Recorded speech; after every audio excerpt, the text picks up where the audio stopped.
তো হে নমস্কাৰ বন্ধুসকল, আজিৰ এই ভিডিঅ'টোলৈ আৰু আগৰ দৰেই পুনৰ স্বাগতম।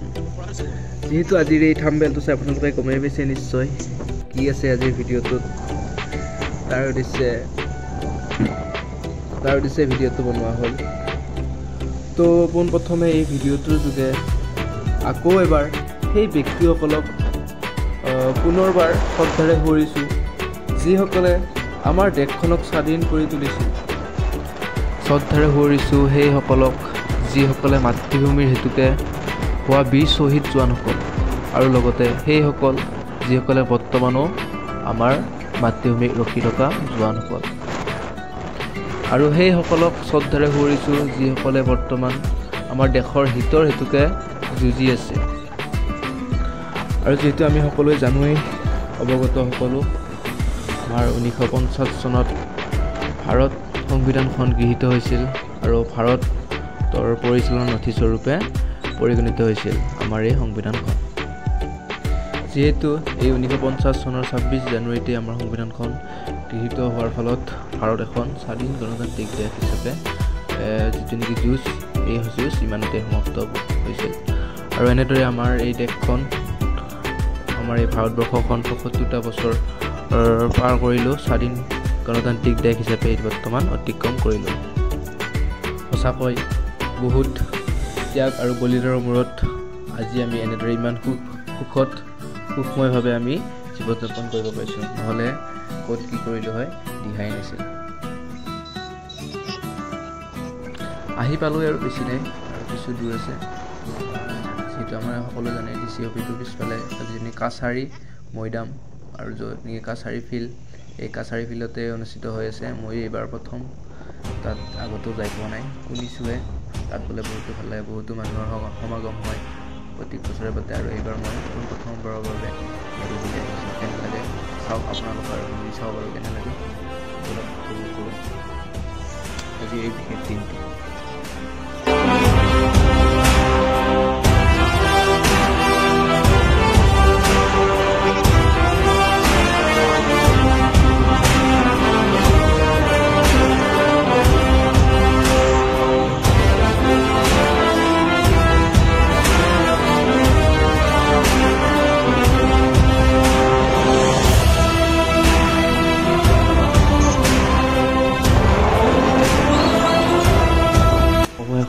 আহি পালোঁ, স্কুটিখন পাৰ্কিং কৰি থ'লোঁ।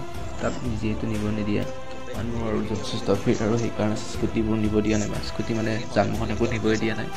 তাৰপিছত সুধা মানুহটো আহিলোঁ, আৰু লগতে গুণগুণাইছি। তো আমি দুটা আহি আছোঁ তালৈ, জেগা বা পোৱা যাব নাই বাৰু। চাওক মানুহ এডোখৰ, মানুহ ইফালেও মানুহ সিফালেও মানুহ, এনেদৰে গৈ থাকিলোঁ।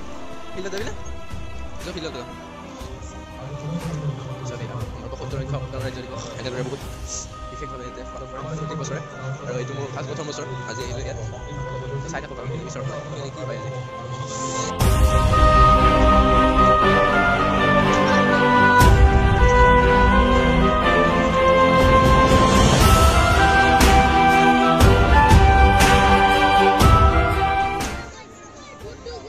আমি শ্ৰদ্ধাৰে আমাৰ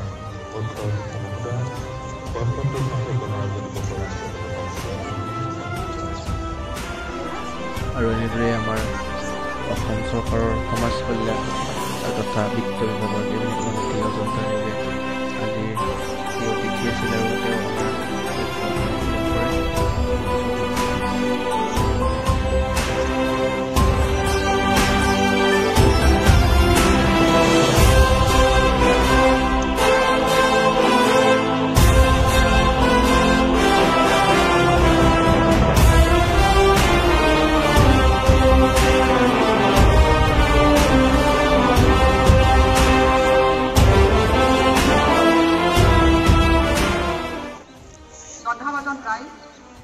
ভাৰতবৰ্ষৰ ৭৫তম গণৰাজ্য দিৱসৰ এই পবিত্ৰ ফলত মই আপোনাক সকলোৰে আন্তৰিক অভিবাদন আৰু ওলগ জ্ঞাপন কৰিছোঁ। আজিৰ এই মানসিকখনত মই প্ৰথমতে জাতিৰ পিতা মহামানৱ মহাত্মা গান্ধী আৰু যিসকলে ভাৰতবৰ্ষৰ স্বাধীনতা সংগ্ৰামত চৰম ত্যাগ স্বীকাৰ কৰিছিল, আৰু